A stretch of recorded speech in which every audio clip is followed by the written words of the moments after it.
Hey, my name's Steve. I'm Regal. Good morning, Regal. Nice to meet you. Thanks for coming in today. Thank you. So before we get started, I just got to go over a couple things. It may seem redundant. I'm sure that you filled out some paperwork out front that talked about confidentiality. If you didn't pay attention to it, I just, or you did, I just need to reiterate a couple points. So I want you to feel free, first of all, that you know that I like my office to be like a safe place, and you should certainly feel comfortable being honest or talking about anything that you need to talk about. In fact, I would encourage that. There are a couple things that I'm bound to by the Code of Ethics that I have to adhere to in terms of my obligation to report in regards to confidentiality. This would be the only reason that I would step out of those comfort zones of allowing you to be honest. I have an obligation to report if I felt that you give me an indication that you were an imminent threat to yourself or to somebody else, and I also need to report anything that would have to do with your involvement with child abuse or elderly abuse. Okay. You got that? Yes. Just so we're clear, I don't foresee that being an issue, but I just should be aware of it. Other than that, feel free to be forthcoming. Just a little bit about myself. I've been doing this for a while. I've been working at this particular office for about 7 years. I do have a master's degree in social work, and I enjoy my work, and I have several clients that seem to be doing well as a result of coming in. So I encourage people to do what they need to do in order to get in a better health standing. Before we get started, I think it would help our relationship if I knew a little bit about you. So could you just maybe tell me a little bit about yourself, in terms of, what you're doing for work, what your family looks like, just give me an overview. Sure. Yeah, so I've been married for about 14 years now. Together we have it's 7 of us total, but we have 5 kids. And she is from like the Seattle area, the big city, and I'm from a small town, around the Tri-Cities, born and raised. I work at a processing plant out in Umatilla. I've been doing that for about 3.5 years. And things have been going okay, but like there's a couple of things that I think are just continuing to resurface, and so that's part of the reason why I'm in here today. Okay. Because I feel a little bit depressed and just a little bit of anxiety going on, and it's just interfering with other areas of my life. Like I've noticed that I'm having a hard time concentrating at work. I'm just a little bit shorter with my kids, and I just know that there's some issues that need to be addressed, and that's primarily why I'm here today. Okay. So it sounds to me like some of the issues that we may not need to look at certainly is the cause for your depression. Trying to narrow that down, seems to me from what I gather just briefly that that obviously it has to do with what's going on with your family right now in terms of your marriage. Yes. And how long have these issues been going on with your?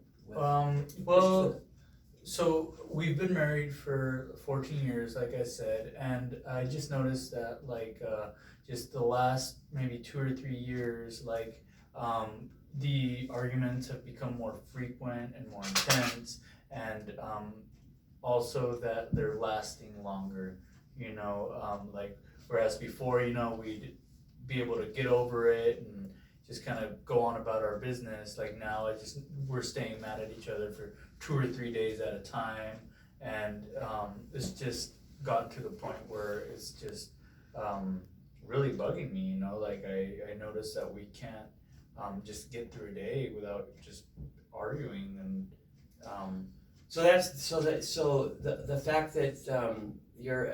the fact that you want something better and don't seem to be able to accomplish right now that sounds like part of the reason that you're depressed, because that's not something obviously you're looking for.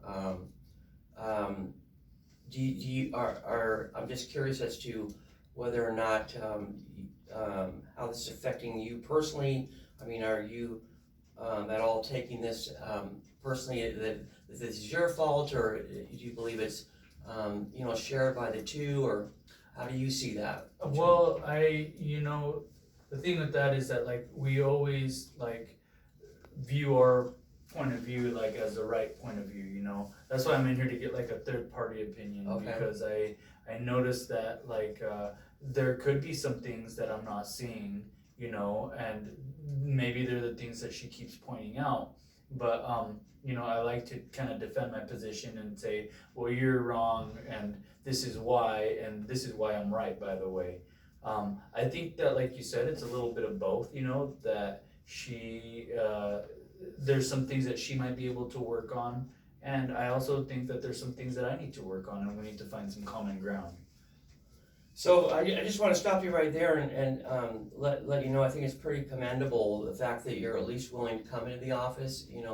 You should take some strength away from that, the fact that you're willing to put some work in, and that you're open to the fact that you may have issues that you need to work on, and you're certainly willing to do that. I mean, that's a good quality. I think it offers a lot more promises that we can get something done here positive, rather than come in really closed-minded. So, how has the effect been for your kids? What's the impact been for them?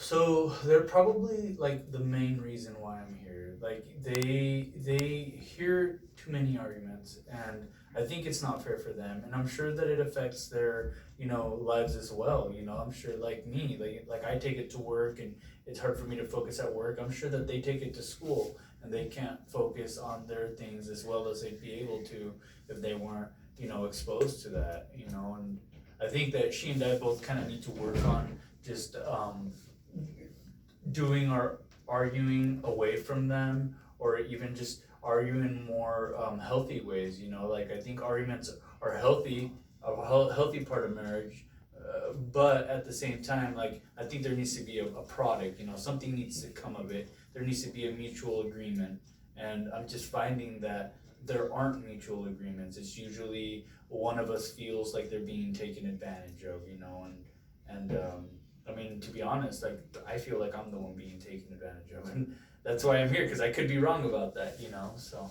Okay, so what is your sense then, if you're able to be objective about it or not objective, in terms of, so it sounds to me like you're in here because you realize you have some issues with your marriage. You're willing to work on them. You've also admitted the fact that you have issues that may or may not affect that you could be responsible for.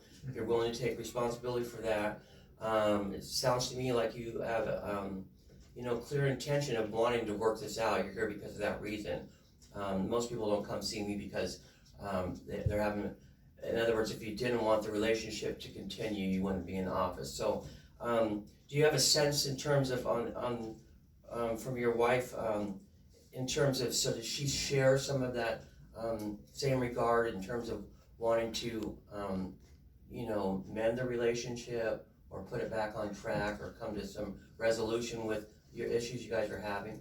I don't really know where she stands, Okay. to be honest. Like I suspect that she may be having an affair, and that's part of the reason why I'm so depressed, because I think she already might be more out than she is in.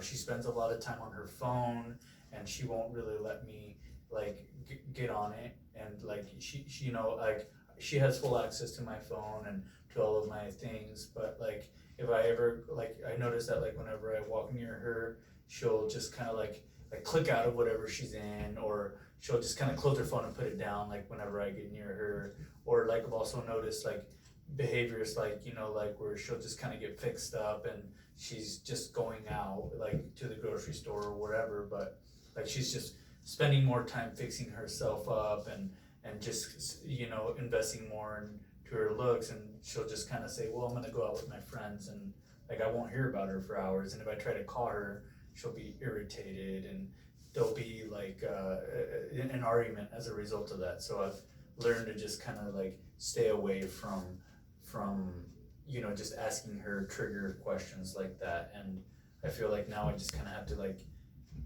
internalize a lot of that. So just briefly then, so it sounds like you're aware of the issue, you're willing to work on them, you're not sure where your wife stands, unsure what to do about that.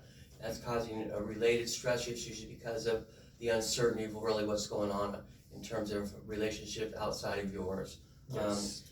Could I, if that being said, that being this is our first session with that much information, what would in 3 months from now, what would be your goal? It may not take 3 months, but where would you like to see yourself in 3 months in terms of how would that look if these sessions were to be successful and we had some productivity? Well, I'd eventually like to bring her into therapy and just kind of get to what the root of some of these issues are, and I like my depression and anxiety to go away. You know, that's the main reason I'm here. I want those things to just go away before they get worse, and I know that if they go untreated, they will get worse. And so that's my goal, is to just get over the depression and to improve my marriage. I'm pretty confident that that's something that we'll be able to accomplish and work on as long as you continue to be willing and come in and do the work. Okay. Right on.